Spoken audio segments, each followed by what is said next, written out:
This is Lecture 11.2, Posting to an Accounts Receivable Ledger. This is found on page 307 of your book. This is going to be very similar to what we just did in 11.1, so I'm going to go through this very quickly. Excuse me, and if you don't understand it, quit this video and go back to 11.1.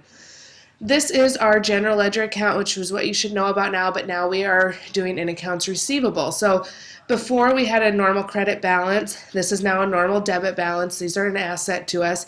This is the total of all of our subsidiary ledgers. So now these customers might be different than what we had before because these are people that we're waiting on money from, not people we owe money to. So Country Crafters, Cumberland, etc. Okay, all of our subsidiary ledgers will go here. Oops.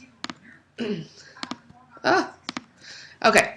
Accounts receivable ledger form, same thing. This is the customer name and the customer number. It's not a vendor before, like someone that we owe money to. This is a customer that we have. That's why this says customer instead of vendor, or number instead of vendor number. Posting from a sales journal to an accounts receivable.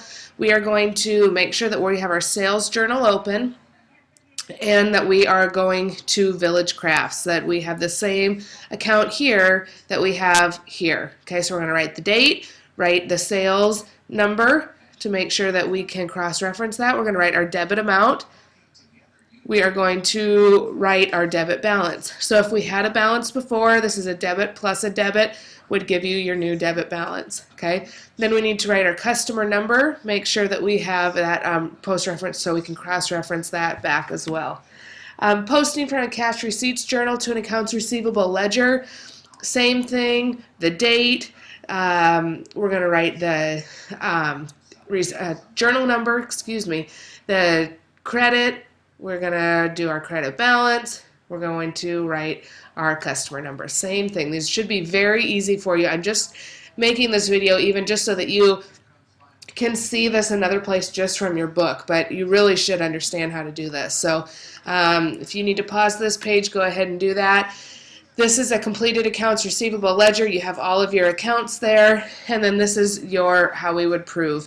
Again, company name, schedule of accounts receivable, the day that you get this ready, in alphabetical order, all their balances, single line, the total, and the double rule line.